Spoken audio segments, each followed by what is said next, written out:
السلام علیکم رحمۃ اللہ وبرکاتہ۔ کیسے ہیں آپ؟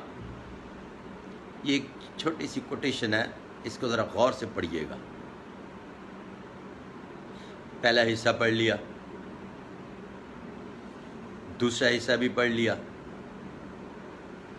اب آپ نے جو نیچے ایک لفظ لکھا ہے اہم بات، یہ بھی بڑے۔ اب میں آپ سے ایک چھوٹی سی گزارش پیش کرنے جا رہا ہوں، جس کو میری خواہش ہے کہ آپ بڑے غور سے سنیے گا۔ غربت سے نکل کر جب میں نے بے روزگاری سے دور کا سفر شروع کیا تو راستے میں بے شمار مشکلیں آئیں۔ میرا مالک مجھ پر مہربان ہوا اور ہر مشکل آسان کرتا چلا گیا۔ پھر ایک ایسی سٹیج آئی جہاں میں ایک اپنی جس طرح سے خوبصورت سی اپنے گھر کی امپائر ہوتی ہے، اس طرح سے چھوٹی سی اپنی امپائر، جس میں میرے گھر والے، میرے عزیز و اقارب اور ہم بڑے خوبصورت طریقے سے رہیں اور اپنا نام و مقام بنائیں، اس کی کوشش کی تو بڑے شاطر، ہوشیار اور غیر معمولی ذہین لوگوں سے واسطہ پڑ گیا۔ میں ڈٹا رہا۔ میں نے فیصلہ کیا کہ ان کو میں نکال باہر پھینکوں گا،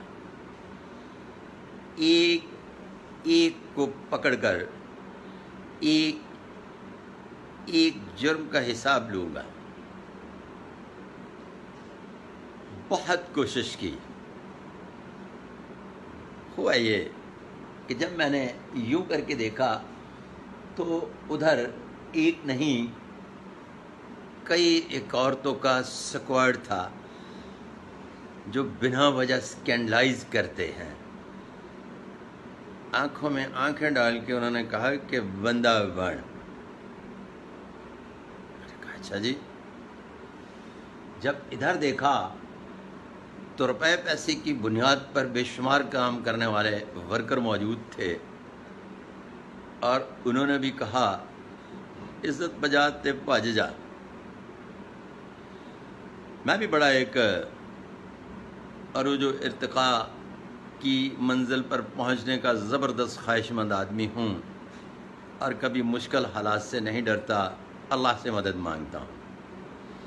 پھر اس کے بعد میں نے زمانے کے اصولوں کو اسٹڈی کیا، پتہ لگا کہ شاطر ہوتا کیا ہے اور شاطر کرتا کیا ہے، اور ایک خاص سٹیج پر جا کر میں اس نتیجے پر پہنچا کہ میں دولت مند، عیار، مکار، شاطر کا مقابلہ نہیں کر سکتا۔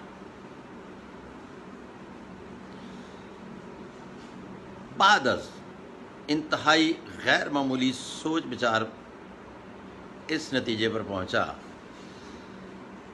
کہ اب اگر مجھے اپنی سروائیول کو قائم دائم رکھنا ہے تو اس کے لیے میں ایک ایک کو پکڑ کے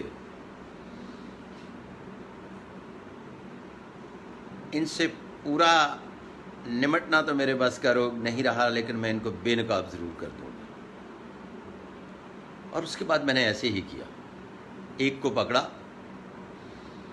کہا کہ یہ عورتوں کے زور پر شے نکلواتا ہے۔ دوسرے کو پکڑا اور بتایا کہ اس کا طریقہ واردات کیا ہے۔ چوتھے کو پکڑا اور اس کے بارے میں سب کو بتایا کہ اس کو کون سی عادت ہے جس کی بنیاد پر یہ دوسروں کو سپیر نہیں کرتا، اور پھر اس کے بعد خاموشی سے اپنی منزل کی رواں داواں ہو گیا۔ کئی ایک سال گزر جانے کے بعد مجھے پتہ چلا کہ یہ میرا زندگی کا بہترین فیصلہ تھا، اس لیے کہ ان سے مقابلہ کرنا میرے لیے آسان نہیں تھا۔ وہ مجھے وہیں پہنچا دیتے جہاں سے میں واپس سے عروج و ارتقاء کے لیے نکلا تھا۔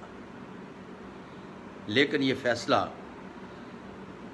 کہ یہ خود ہی چال ڈالیں اور خود ہی شہمات پہ چلے جائیں، اس پالیسی پر عمل کرتے ہوئے الحمدللہ میں اپنی وہ یقینی صورتحال جو تھی اس کو قائم دائم رکھنے میں کامیاب ہوا، اور میں اللہ کے کرم سے ابھی تک قائم ہوں۔ اس کے ساتھ ہی اپنے دوست صادق محمود ملک کو اگلی ویڈیو تک اجازت۔ اللہ حافظ۔